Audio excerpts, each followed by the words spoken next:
Yo, I'm back. It's been a bit. Yeah, upload schedule is non-existent, but we're here, and today's discussion: Sekiro, one of the greatest games I have ever the pleasure of playing.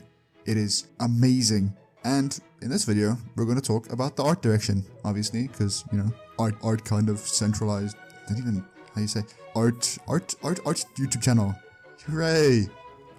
Major spoiler warning for the video if that isn't obvious enough. Obviously, I'm going to be talking about the entire game as a whole, and art is connected with the story, so major spoiler warning if you haven't played the game and want to play it and don't want any spoilers, go watch another YouTube video or something. I'm going to split this video up into 4 chapters, and instead of explaining what each chapter will be, let's just get into it. Chapter 1. The settings and locations around the map. So there's a lot, and the starting place, Ashina Reservoir. It's the tutorial area, but let's talk about how it looks. It's run down, full of a bunch of random dudes that, they teach you how to play the game, but they're kind of scrub. They don't look good.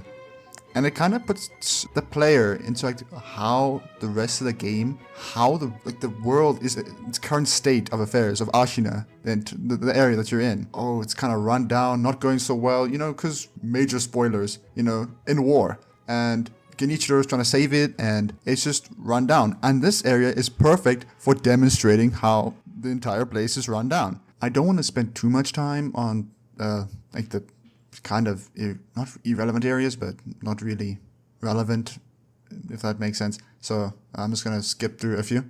Dilapidated temple. Did I say that right? Dilapidated. You got it.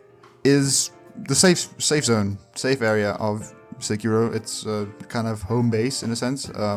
You meet the sculptor. He is a very important character.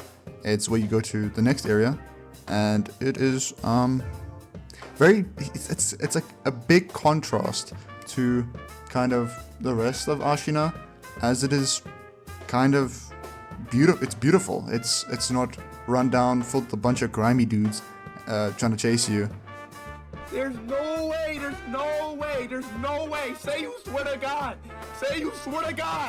Put that on my... Hey, look! The next place where I can actually talk about is Ashina Outskirts. Yeah, you spend a little bit of time here, early game, and it is another demonstration of how, or the current state of affairs within Ashina.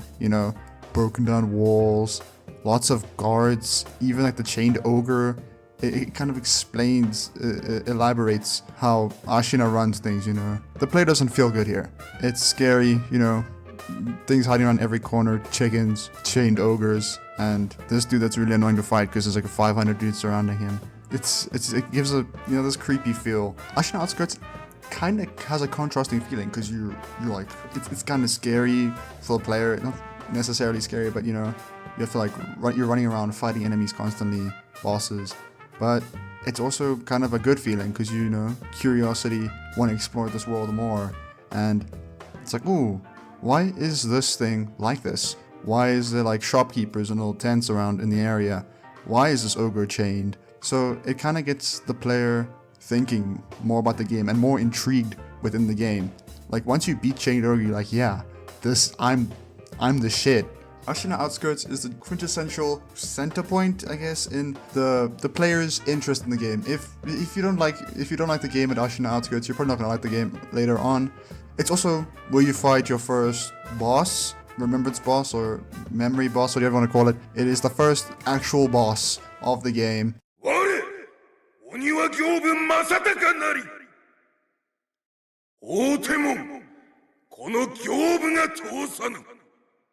Overall summary of Ashina Outskirts: enticing. In one word, it would be enticing. It entices the player into the game as a whole. The next area is one of my favorite areas, kind of visually. Hirata State isn't the next place linearly, but it's part of the storyline. It's a flashback of Hirata State was raided, and obviously Al was behind it all and stuff like that. Everything is burning, and it's one of the places where we get a big kind of cliffhanger on the lore. Not really a cliffhanger, but ooh, what happened? Enough about that. Let's talk about the actual area. Everything is burning. It's dark. It's kind of scary because there's a lot of enemies. It's constantly keeping player on edge because it's kind of unfamiliar. Once again, like every other new area. I don't know what that means, but anyway, you see Owl die. You see, it's like, oh shit, you know what I mean? Oh, he's dead. Oh, is he really? I don't know. Anyway, yeah, everything's burning. The area is one of the areas that evokes like the strongest like feeling, I guess. Harada State is not only just burning, but there's it's like a foresty area. Oh my god. The burning buildings and houses are contrasted by this big green forest jungle thing, right? And these dark waters and areas, enhance the feeling of how like dark this time is. Harada State is being run down by a bunch of bad guys, and it's not great because Hirata Estate is where the like nobles live. I'm pretty sure someone didn't do the research. Overall, this area is visceral.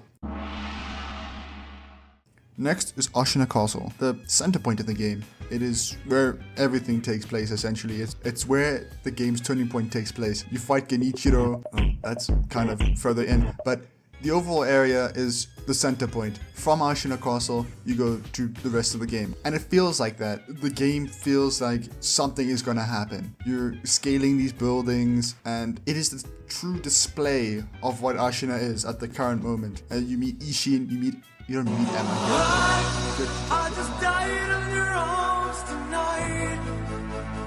Hey, look! A lot more. You and Kuro start the actual plan of the game. Ashina Castle is kind of the bridge between the player and the entire game, if that makes any sense. Once you beat Genichiro, you have another save point, like the dilapidated temple. You have them up in the castle, I don't know what it's called, the room with Kuro. In Ashina Castle, there's a lot of stealth. A lot of stealth is used to get around, hide from everything, hide from the enemies, because you're trying to get up to Kuro without being spotted by the hundreds upon hundreds of guards that are within this place. And that's the same for Ashina. Ashina wants to be left alone by the rest of the world and just be in its own little corner, hidden.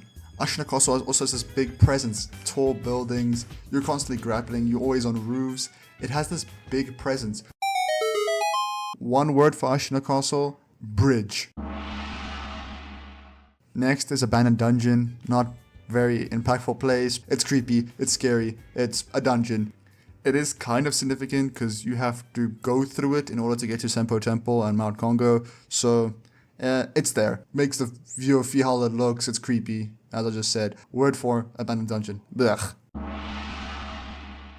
Next is Senpo Temple. A very beautiful looking place that you can't get through without beating this guy, Mr. Nightman, Portuguese Nightman. But it is contrasted by the monks that are tainted on the inside, even though they look like monks, sacred people. They have those worms crawling inside of them, and it has this big secret hidden, which is emphasized by the big secret they have hiding, the divine air and the mortal blade. So it kind of goes hand in hand there, little symbolisms. Within Senpo Temple, there's the inner sanctum to keep the divine air. One word: entrancing. Sunken Valley Passage is the next within the game. It's one of my favorite places. It has monkeys best animal. We love monkeys. And it has a big one too, which is also surprisingly a very fun fight in second phase, not first phase. First phase is torture. I can't say much about the area besides it makes the viewer stop for a second just to look at what they're exploring. One word for it would be isolated. It's, far outside the castle, but it's stunning. Next is a place I really don't like, Ashina Depths, not because bad art direction or anything, it's well directed for what it's supposed to do. I just don't like it because of, this guy, this snake eyes. This part of Ashina Depths is torture, poison, bunch of guns, annoying, but afterwards you go to the forest, and it leads kind of to, before Mibu Village, you fight Miss Noble, hardest fight in the game. Beautiful song, wait, can we just...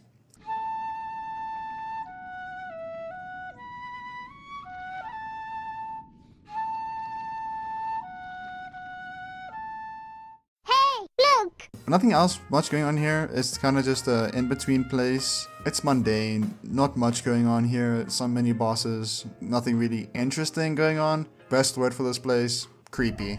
I forgot about headless ape. Headless ape is torture. So yeah, next place. Next location is Miba Village.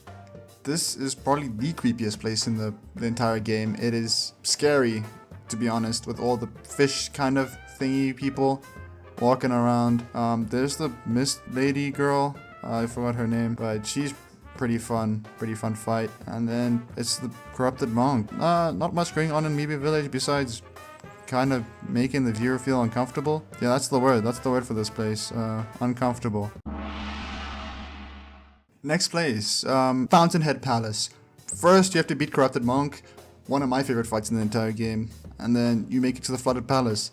There's weird fish people around, and then the ladies that shoot, the Okami Warriors, that's what they're called, there we go, that shoot the lightning at you. Yeah, it's just, this place is just, man, that's all I can say. That's the word for this place. It's beautiful. It's stunning, even. It's 2 words, stunning. You fight the dragon, I'm speechless. Next place. Hey, look! The final places are already what I've spoken about. You go back to Ashina Castle to fight Owl, go back to Ashina Reservoir to go fight the final boss if you do Kudo's ending, right? So you go back to those places. I already spoke on them, but they do change a little bit. Like Ashina now has these red guys in it, because it's war, kind of broken down a little bit more. And overall, the map looks kind of worse. Not bad worse, but like, worse conditions. Especially the reservoir. There's the 7, what are they called? 7 guards people causing chaos. Lots of fire, lots and lots of fire, and fight Demon of Hatred if you want to. I didn't. I'm a fraud. Chapter 2 is bosses, because I could do enemies, but that would take way too long because there's so many enemies. But any of the generals are kind of there to just test your skills in a sense. They all look cool. I mean, bro, look at these generals, they look so sick. Headless, very cool design, I will admit. Very cool design, very interesting. When it goes into the lore, as they're all like renowned fighters. Blazing Bull, Taboo, whatever. The Shichimen warriors, I didn't beat a single one of those guys, I just ran kind of past them. The lone Shadow Swordsman, he's a fun fight. He's interesting. The Snake Eyes, also fun fights because they test, range and stuff. And then there's the 7 Ashina Spears, that's what I was talking about earlier. Those guys are like the generals, just harder. They look cooler. They look so sick. The Great Serpent, that counts as like a mini boss, not really a boss. Too bad if you're afraid of snakes, that's a big ass snake. And then the Carp, I don't even know if you can kill it, but it's cool. This I can talk on more. Many bosses I kind of sped through, but bosses I want to kind of get into. Gyobu, really cool design. He's just like a general, but with a cloak on. He's a horse. It seems like a scary fight at first, but it's really whatever. Lady Butterfly, you can see that she's related to Owl in terms of design. Very Ronin-like, not very formal. Very cool overhaul. Who doesn't like she's not really difficult, but sleek female boss like Melania. Genichiro, oh my gosh.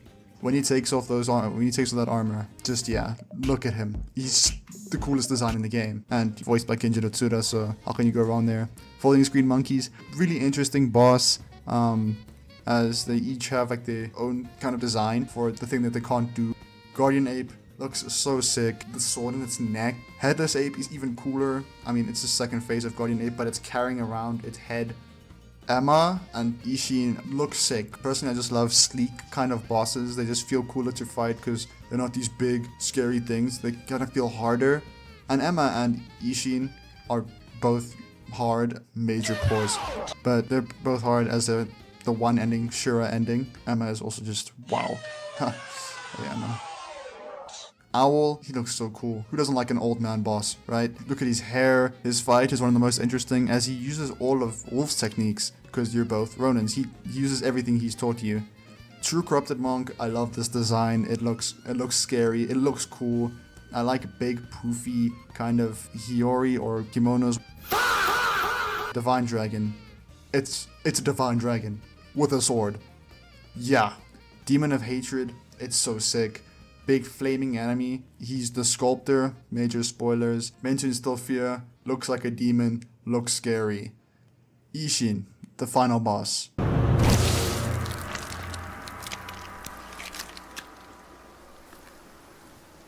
Pitiful grandchild. This was your last wish.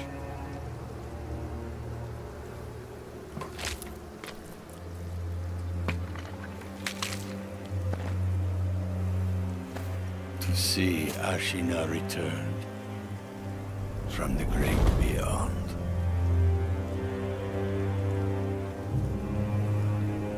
Which means Sekiro. I must destroy you. He looks sick. He looks like a general with the helmet, but he has his cool beard. He's younger. He has this cool, I think it's a Nagitana. It's sick. He has multiple weapons. He tests all your skills that you've learned throughout the entire game. A true final boss. Overall, most of the bosses look sick. I'm talking about remembrance bosses here. Mini bosses, most of them look cool, but a lot of them are just repetitive. Obviously, because they're mini bosses and not meant to stick out. Top 3: Owl, True Corrupted Monk, and let's go Genichiro. Sounds kind of silly saying this, but the bosses are obviously the best part of the game because they're the main attraction. You're not going to come to play Sekiro for like, the backgrounds or the settings, in my opinion. Sekiro bosses couldn't get any better, right? Obviously the mini bosses are tedious and stuff like that, but the main bosses are perfect. Enough rambling about that. Chapter 3. I don't want to discuss this too much, obviously, because it's just items, but they are there and interesting in their own way, because you can't just like skip out on a certain area of the game. The items are like scraps. Most of the items are like scraps.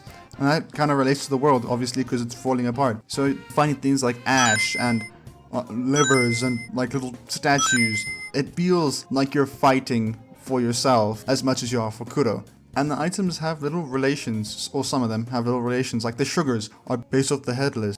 The prosthetic tools, yeah, all of them feel cool in their own way. You can upgrade them. Some of them might feel a little bit more useless and like underpowered, but they're still like interesting in their own way. Like you can get a raven. Sick, I didn't even know that existed. I'm looking at the wiki right now. The sculptor obviously doesn't have these crazy things to work with, so he gets you like scraps. Like a finger whistle made out of a sculpted finger, or the umbrella. All just like items you find around, bringing you back to the sculptor. They're all interesting in their own way, even if they may be useless. All the items in their own way enhance the overall feel, just by a little bit. One word for the items: unnoticed.